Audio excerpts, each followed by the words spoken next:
Please stand.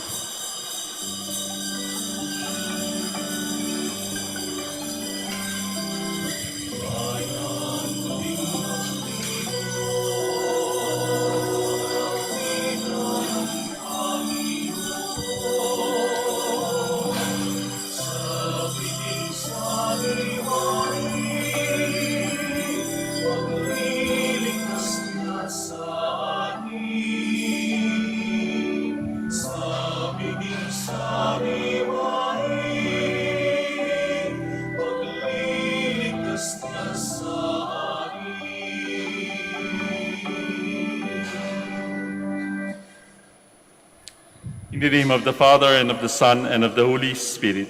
Amen. The Lord be with you. And with your spirit. Brothers and sisters, dear friends, let us acknowledge our sins and so prepare ourselves to celebrate the Holy Eucharist. You were sent to heal the contrite of heart. Lord, have mercy. Lord, have mercy. You came to call sinners. Christ, have mercy. Christ, have mercy. You are seated at the right hand of the Father to intercede for us. Lord, have mercy. Lord, have mercy. May Almighty God have mercy on us, forgive us our sins, and bring us to everlasting life. Amen. Let us pray. Grant us, O merciful God, protection in our weakness, that we who keep the memorial of the Holy Mother of God may, with the help of her intercession, rise up from our iniquities through our Lord Jesus Christ, your Son, who lives and reigns with you in the unity of the Holy Spirit, God forever and ever. Amen. Please be seated. A reading from the first letter of St. Paul to the Corinthians. Brothers and sisters, someone may say, how are the dead raised? With what kind of body will they come back? You fool! What you sow is not brought to life unless it dies. And what you sow is not the body that is to be, but a bare kernel of wheat, perhaps, or of some other kind. So also is the resurrection of the dead. It is sown corruptible, it is raised incorruptible. It is sown dishonorable, it is raised glorious. It is sown weak, it is raised powerful. It is sown a natural body, it is raised a spiritual body. If there is a natural body, there is also a spiritual one. So too it is written, the first man, Adam, became a living being, the last Adam a life-giving spirit. But the spiritual was not first, rather the natural and then the spiritual. The first man was from the earth, earthly, the second man from heaven. As was the earthly one, so also are the earthly. And as is the heavenly one, so also are the heavenly. Just as we have borne the image of the earthly one, we shall also bear the image of the heavenly one. The word of the Lord. Thanks be to God. I will walk in the presence of God, in the light of the living. I will walk in the presence of God in the light of the living. Now I know that God is with me. In God, in whose promise I glory. In God I trust without fear. What can flesh do against me? I will walk in the presence of God in the light of the living. I am bound, O God, by vows to you. Your thank offerings I will fulfill, for you have rescued me from death, my feet too from stumbling, that I may walk before God in the light of the living. I will walk in the presence of God in the light of the living. Please stand.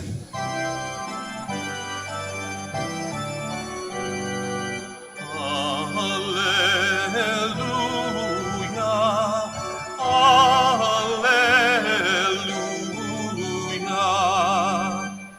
Blessed are they who have kept the word with a generous heart and yield a harvest through perseverance.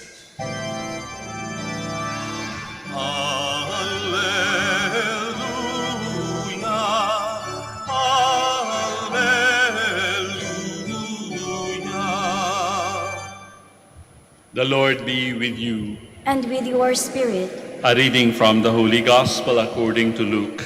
glory to you, O Lord. When a large crowd gathered with people from one town after another, journeying to Jesus, he spoke in a parable. A sower went out to sow his seed, and as he sowed, some seed fell on the path and was trampled, and the birds of the sky ate it up. Some seed fell on rocky ground, and when it grew, it withered for lack of moisture. Some seed fell among thorns, and the thorns grew with it and choked it.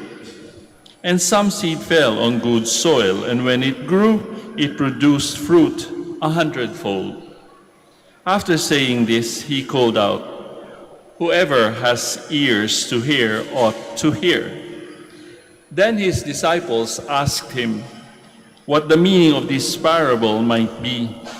He answered, "Knowledge of the mysteries of the kingdom of God has been granted to you, but to the rest they are made known through parables, so that they may look but not see, and hear but not understand.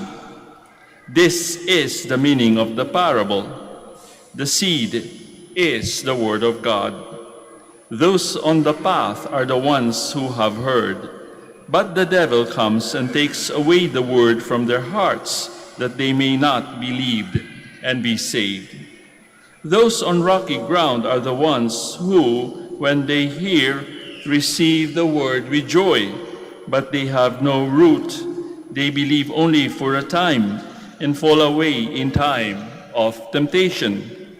As for the seed that fell among thorns, they are the ones who have heard, but as they go along, they are choked by the anxieties and riches and pleasures of life, and they fail to produce mature fruit. But as for the seed that fell on rich soil, they are the ones who, when they have heard the word, embrace it with a generous and good heart and bear fruit through perseverance. Friends, sisters, and brothers, the Gospel of the Lord. Praise to you, Lord Jesus Christ. Please be seated. Magandang umaga po sa inyong lahat. And welcome to the Minor Basilica of Our Lady of the Holy Rosary of Manaoag. Welcome. Sa umaga pong ito, pinaliwanag na sa mga disciples ng Panginoon kung anong ibig sabihin ng parable of the sower. At palagay ko naman tayo ay madali namang siyang intindihin, di ba? Anong klase ng lupa meron. Pero magtataka siguro tayo, bakit kaya ganon? Bakit yung nagtatanim, hindi inayos yung lupa? Makikita natin kung kayo galing Maynila, makikita ninyo dadaanan natin ang mga maraming bukid kung saan nakatanim ang mga palay at iba pang mga halaman. Di po ba? Inaayos, nasa linya. In other words, makikita natin yung pilapil. Alam niyo yung pilapil, di ba? Kasi iba yung setting na ito. Ito ay sa Jerusalem o sa Middle East. Ganon talaga ang kanilang ginagawa. They sow seeds, helter-skelter. Bahala na kung paano sila sisibol. Pero dito at sa ating, because of agricultural developments, alam na natin kung paano sisibol at hindi masasayang yung mga binhi, lalong-lalo na sa mga palay. Di ba? Ang hirap nga magtanim eh. Iisa-isahin mo yun, tapos ipiprepare mo yung lupa, etc. Para hindi masayang yung seed at para hindi masayang yung effort ng farmer. Kapag nakita natin yung pilapil, medyo matigas ito. Hindi ka magtatanim doon, pero sa ating parable, isa sa klase ng lupa o type of soil, yung pilapil. Sapagkat ito yung dinadaanan, ito ay nagiging compact, kaya walang tumutubo. Kung may pupunta doong mga binhi, andyan lang ang mga ibon. Talagang walang tutubo doon. Ang ibig sabihin lamang nitong parable is that when God, the Word of God, is sown among us, sa ating mga nakikinig, kung tayo ay nakikinig, kailangan lamang magbunga. We have to bear much fruit. So kung doon ka, kumisan kasi ang nangyayari sa atin, tayo mismo pagka inisip natin yung isinasalarawan dito sa Ebanghelyo, maaari nating isipin, there are times, di ba, na medyo for some reason or another, para tayong pilapil, di ba? Parang matigas yung ating puso because perhaps of the hardships of life or yung mga experiences natin sa buhay, tumitigas ang ating puso. Sa palagay ko naman, lahat ng naandito ngayon sa oras na ito, mga pilgrims from all over the place, sinadya ninyo na magpunta dito sa Manaoag. Sinadya ninyong magmisa at makinig sa salita ng Diyos. So dispose na kayo. No matter what it is that you are carrying sa inyong kalooban, ready na kayong tumanggap ng mga binhi ng salita ng Diyos. Kahit mahirap tanggapin kung minsan, di ba? Sabay yun eh. Hindi naman natin pwede i-compartmentalize o i-pigeonhole yung ating buhay. Hindi naman palaging maaliwalas o maigi ang takbo ng ating buhay. Kaya nga yung iba na andito dahil sa mga burdens or problema na kanilang dinadala. For example, good health o di kaya yung health issues nila. Some of them are also desperate, lalong-lalo na kapag long-standing na at long duration na yung illness. Diba? Kuminsan meron na ngang taning sa buhay. Kanino ka pupunta? Di sa mas makapangyarihan sa iyo. At yun, kuminsan, nakaka-distract din, di ba? Sa ating pakikinig sa salita ng Diyos. Sapagkat nakatuon lamang tayo doon sa ating gustong mangyari sa ating buhay. Tayo'y gumaling. Wala naman hong masama doon, di ba? Gusto nating gumaling sapagkat gusto nating mabuhay pa kasama ang ating mga minamahal. There's nothing wrong with that. O yung makapasa sa board exam. Bakit natin gusto makapasa sa board exam?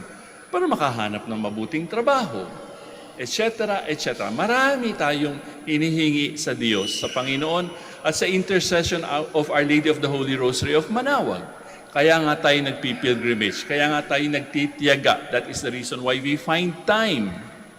So in other words, we are already preparing the soil of our hearts. Kung halimbawa tayo may galit, minsan meron tayong mga samaan ng loob sa pamilya o sa mga kasama natin sa trabaho, sometimes that makes our hearts hard or calloused. Wala nang pakiramdam sapagkat tayo ay madalas masaktan. Kapag ka nasasaktan ang puso ng isang tao, ano nangyayari? Di ba naglalangib? Nagkakaroon ng scar. Hindi yan normal skin o balat. Tumitigas po yun, di ba? So that also happens to us when we receive sometimes the Word of God.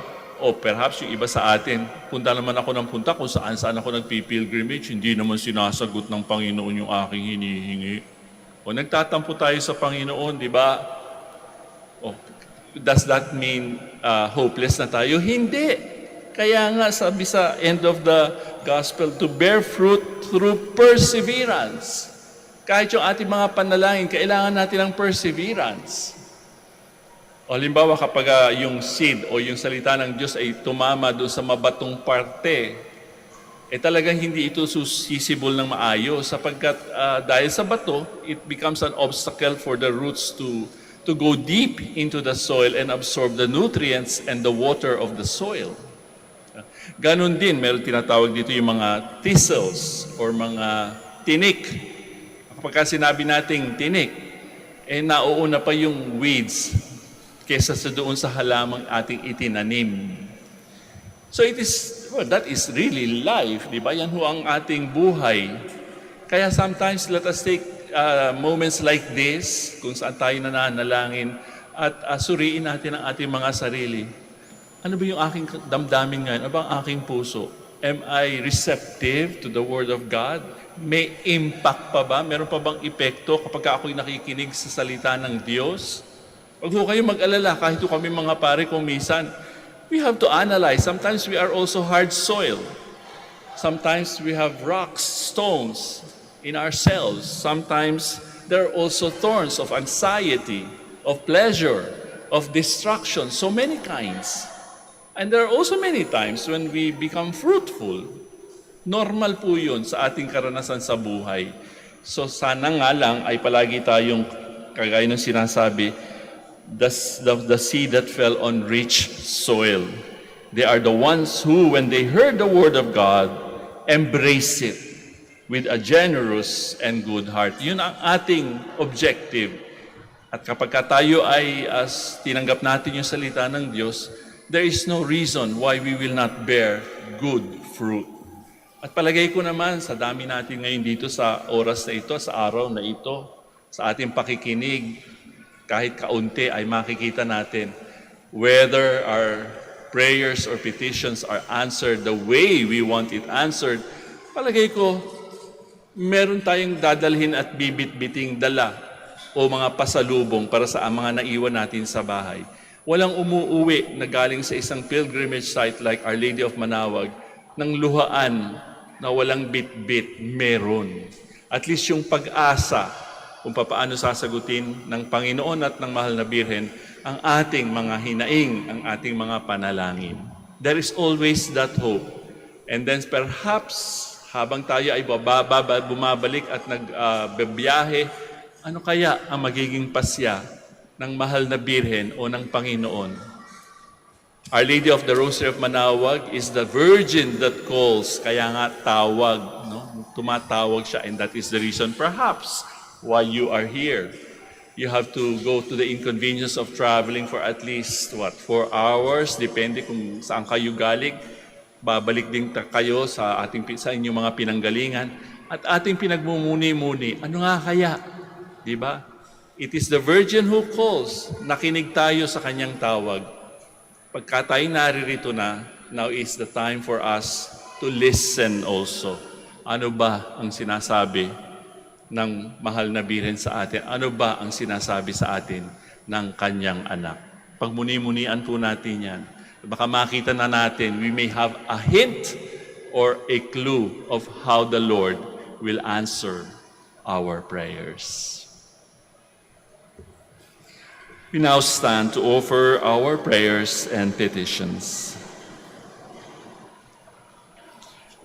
For each intention, at ilakas po natin sasabihin po natin ay, Lord, hear our prayer. Christ teaches us through the parables. Christ is the sower of the seed of God's word. Let us now respond to His work by praying to the Father, Lord, hear our prayer. Sagot po kayo. Lord, hear our prayer, that the Church in the world may be like the rich soil, yielding 100-fold harvest. Let us pray to the Lord. Lord, hear our prayer. That the leaders of our nation may govern in a way which is pleasing to God and to its citizens. Let us pray to the Lord. Lord, hear our prayer. That unchecked ambitions and selfishness may never choke the word of God in our lives. Let us pray to the Lord. Lord, hear our prayer. That the sick may experience the healing power of Christ. Let us pray to the Lord. Lord, hear our prayer. That those who have died may enjoy light, happiness, and peace in heaven, and may those burdened with grief be strengthened by God's word. Let us pray to the Lord. Lord, hear our prayer. Let us pause for a few moments of meaningful silence. Sabi po ng Panginoon sa atin, kung natatandaan nyo pa, where 2 or 3 are gathered in my name, there I am in their midst. So, hindi lang tayo 2, hindi lang tayo 3, napakarami po natin. Sana po, sa mga sandaling ito, ipanalangin natin una, yung mga intentions at prayers of those who are with us in this Mass. Tapos ipagdasal din natin yung atin. Pero unahin natin yung sa ibang tao. And let us see how the Lord is going to answer our prayers.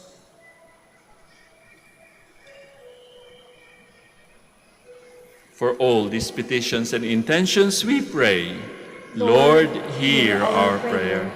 Heavenly Father, help us to recognize the seed of your word at work in our lives. May we never get distracted by the cares of this world, but be active in your service and so produce an abundant harvest. We ask this through the same Christ, our Lord. Amen. Please be seated.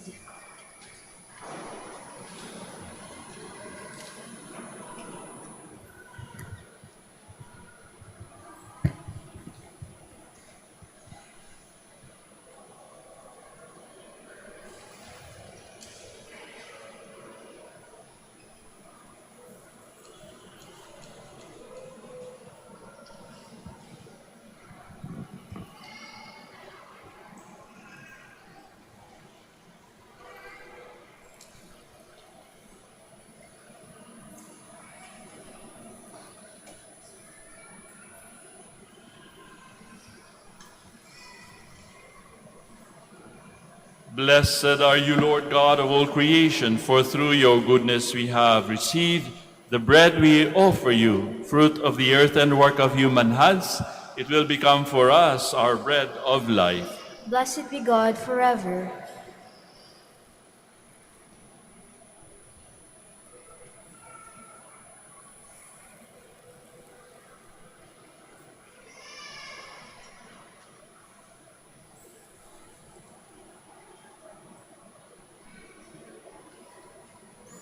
Blessed are you, Lord God of all creation, for through your goodness we have received the wine we offer you, fruit of the vine and work of human hands. It will become for us our spiritual drink. Blessed be God forever. Lord God, we ask you to receive us. Be pleased with the sacrifice.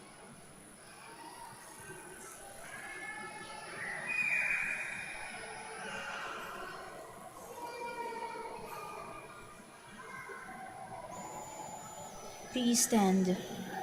Let us pray, dear friends, that my sacrifice and yours may be acceptable to God, our Almighty Father. May the Lord accept the sacrifice at your hands for the praise and glory of his name, for our good and the good of all his holy church.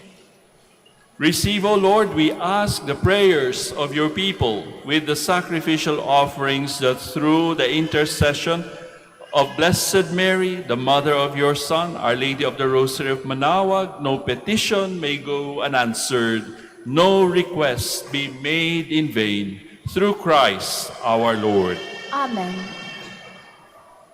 Sagot po kayo ng malakas, ha? The Lord be with you. And with your spirit, Lift up your hearts. we lift them up to the Lord. Let us give thanks to the Lord our God. It is right and just.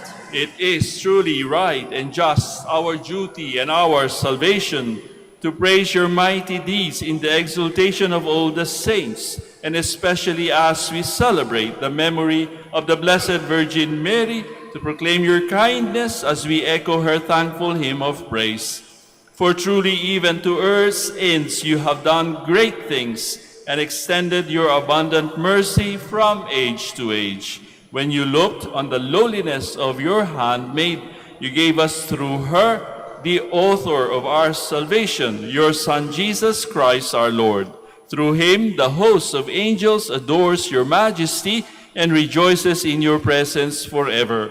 May our voices, we pray, join with theirs in one chorus of exultant praise as we acclaim. Holy, holy, Lord God of hosts. Heaven and earth are full of your glory. Hosanna in the highest. Blessed is he who comes in the name of the Lord. Hosanna in the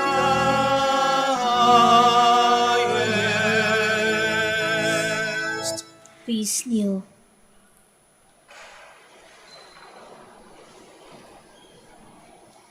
You are indeed holy, O Lord, the fount of all holiness. Make holy, therefore, these gifts, we pray, by sending down your Spirit upon them like the dew falls, so that they may become for us the body and blood of our Lord Jesus Christ. At the time he was betrayed and entered willingly into his passion, he took bread and giving thanks, broke it, gave it to his disciples, saying, "Take this, all of you, and eat of it, for this is my body, which will be given up for you."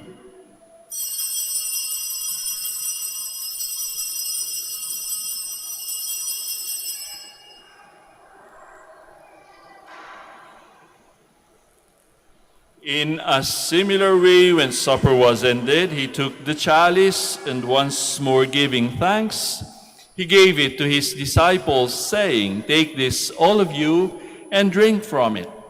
For this is the chalice of my blood, the blood of the new and eternal covenant, which will be poured out for you and for many for the forgiveness of sins. Do this in memory of me."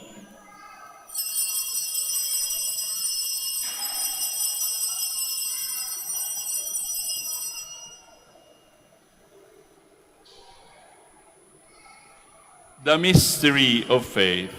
When we eat this bread and drink this cup, we proclaim your death, O Lord, until you come again. Therefore, as we celebrate the memorial of his death and resurrection, we offer you, Lord, the bread of life and the chalice of salvation, giving thanks that you have held us worthy to be in your presence and minister to you. Humbly we pray that, partaking of the body and blood of Christ, we may be gathered into one by the Holy Spirit.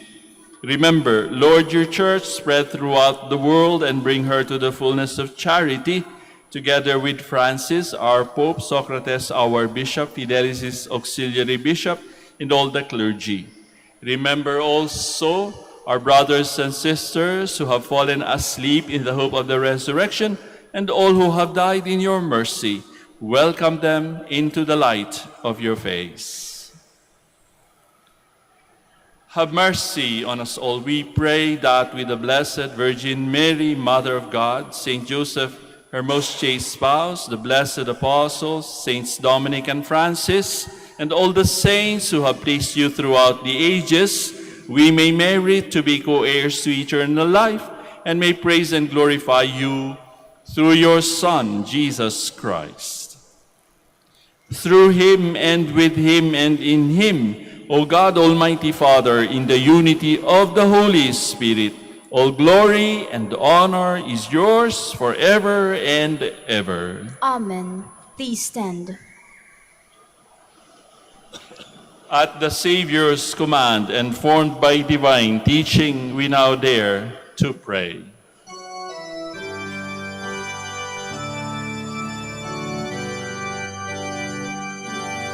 Ama namin sumasalangit ka, sambahin ang ngalan mo.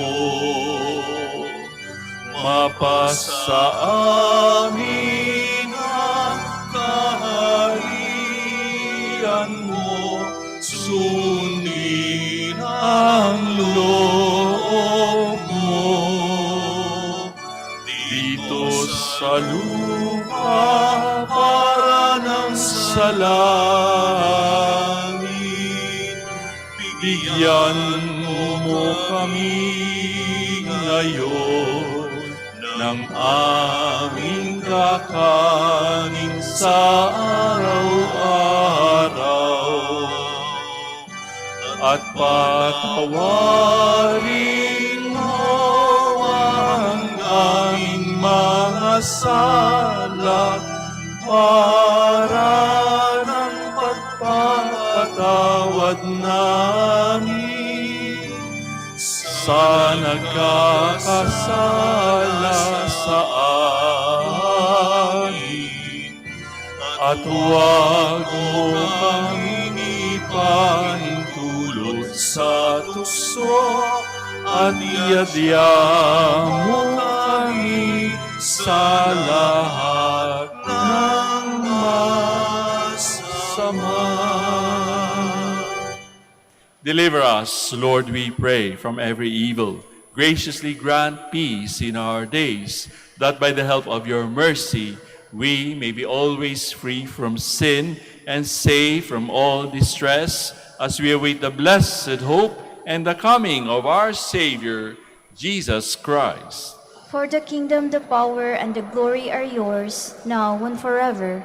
Lord Jesus Christ, who said to your apostles, "Peace I leave you, my peace I give you," look not on our sins, but on the faith of your church, and graciously grant her peace and unity in accordance with your will, who live and reign forever and ever. Amen. The peace of the Lord be with you always. And with your spirit. Let us now offer to one another Christ's sign of peace. Sa inyo pong lahat, peace be with you.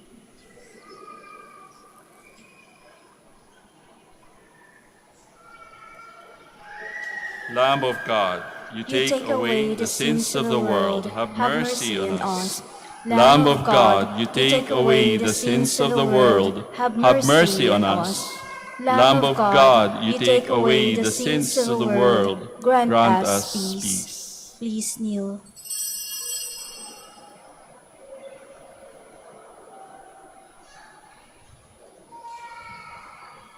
Behold the Lamb of God. Behold him who takes away the sins of the world.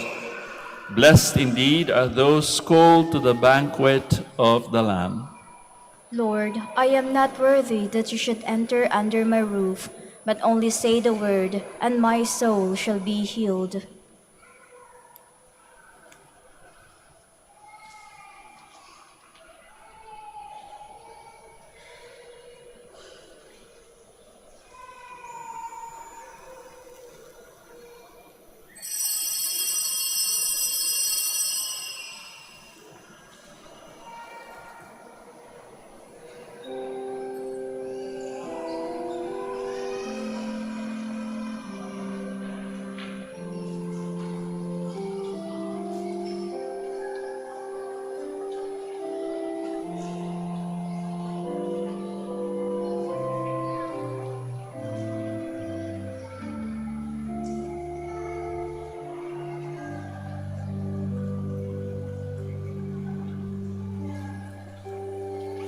Seed scattered and sown,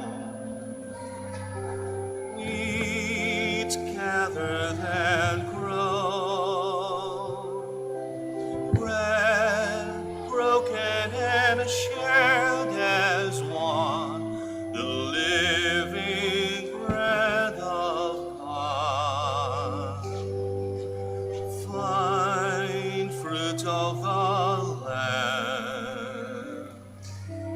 wine work of our hands, one cup that is shared by all, the living cup, the living bread of God.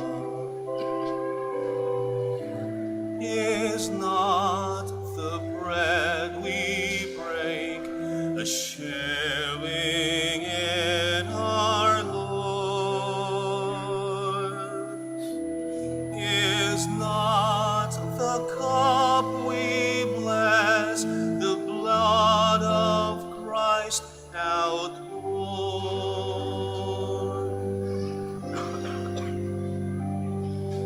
Seed scattered and sown,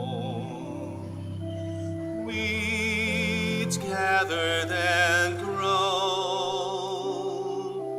bread broken and shared as one, the living bread of God, fine fruit of the land, wine work of our hands, one cup that is shared by all, the living cup, the living bread of God.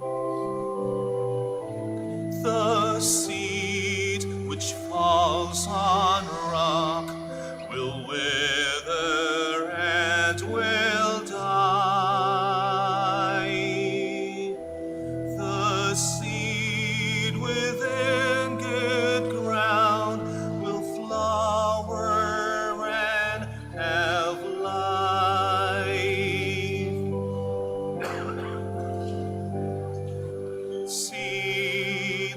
gathered and sown, wheat gathered and grown, bread broken and shared as one, the living bread of God, fine fruit of the land,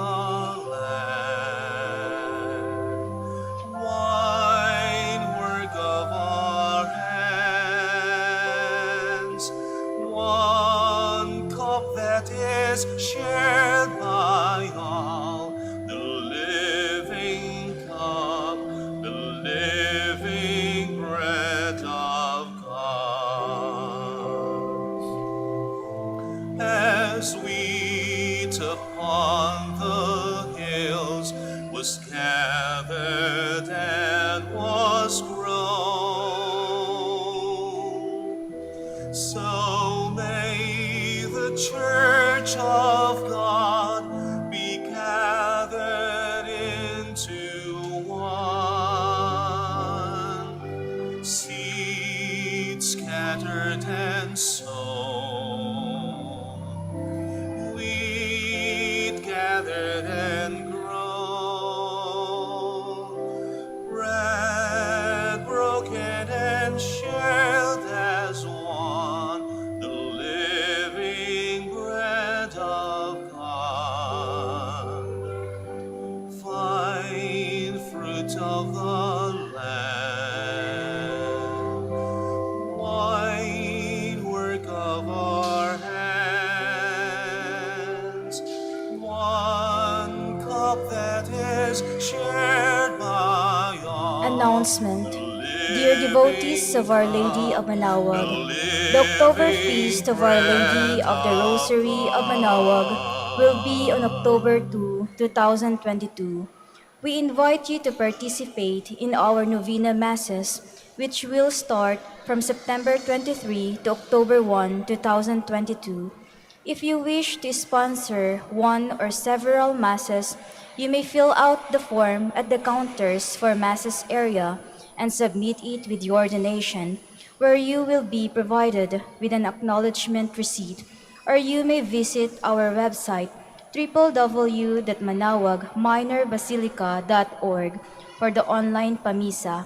All names of donors and sponsors will appear in the electronic souvenir program. Thank you very much for your continued support.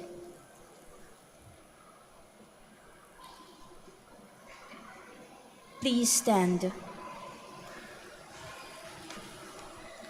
Let us pray. As we receive this heavenly sacrament, we beseech, O Lord, your mercy, that we who rejoice in commemorating the Blessed Virgin Mary may, by imitating her, serve worthily the mystery of our redemption through Christ our Lord. Amen. So once again, dear friends, sisters, and brothers, we thank you for making time and making the effort to come from all over the Philippines or even all over the world to be with us and celebrate the Holy Eucharist today at this time. Please continue to pray for us and the work entrusted to us in this part of the Philippines, shepherding pilgrims.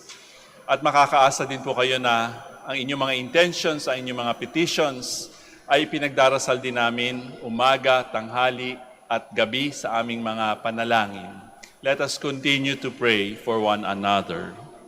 The Lord be with you. And with your spirit. At katulad rin ng pagbati ko sa inyo ng The Lord be with you, baka pwede rin natin pabaunan ang mga tao sa ating paligid ng The Lord be with you. Bago tayo magkahiwa-hiwalay, pakisabi rin po sa kanila, The Lord be with you. And may Almighty God bless you all, the Father, the Son, and the Holy Spirit. Amen. We have offered the Holy Eucharist. We go in peace, glorifying the Lord with our lives. Thanks be to God. We shall now have the prayer for the blessing of the sick, for the rosaries and religious articles. God, our Almighty Father, by your blessing, you give us strength and support in our frailty. Turn with kindness toward our sick brothers and sisters. Free them from all illness and restore them to good health through the intercession of Our Lady of the Rosary of Manaoag, so that in the sure knowledge of your goodness, they will gratefully bless your holy name. We ask this through Christ our Lord. Amen. And in memory of the mysteries of the life, death, and resurrection of our Lord Jesus Christ, and to the honor and glory of the Blessed Virgin Mary, Mother of Christ, Mother of the Church, Our Lady of the Rosary of Manaoag, may these rosaries, images, candles, oil, and other religious articles be blessed and made holy. In the name of the Father, and of the Son, and of the Holy Spirit. Amen. Amen.